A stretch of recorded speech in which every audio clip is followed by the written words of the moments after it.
خبر شامل کرتے ہیں سید بنیاد شاہ کاظمی نمائندہ کی مظفر آباد سے چیف الیکشن کمشنر آزاد جموں و کشمیر جسٹس ریٹائرڈ عبدالرشید سلہیریہ کا زیر صدارت بلدیاتی انتخابات کے دوران امن و امان کی صورتحال اور سیکیورٹی انتظامات کا جائزہ لینے کے لیے اعلیٰ سطح اجلاس منعقد ہوا۔ اجلاس میں senior member election commission Raja Muhammad Farooq Niaz, chief secretary Muhammad Usman Chachar نے بذریعہ ویڈیو لنک اور principal secretary Ehsan Khalid Kayani,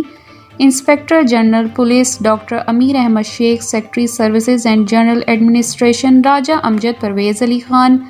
senior additional secretary مالیات Rashid Hanif, senior additional secretary قانون راجہ زاہد محمود،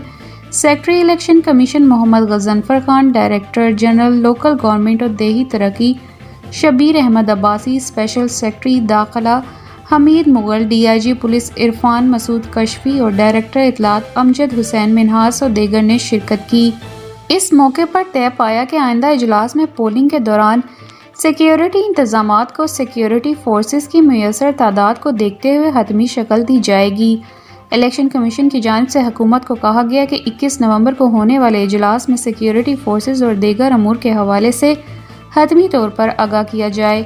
اجلاس میں chief election commissioner justice retired Abdul Rashid Sulehria نے ہدایت کی کہ 27 نومبر کو بلدیاتی کا ہر ممکن انعقاد یقینی بنایا جائے گا۔ حکومت سیکیورٹی فورسز کی فراہمی کو ہر صورت یقینی بنائے۔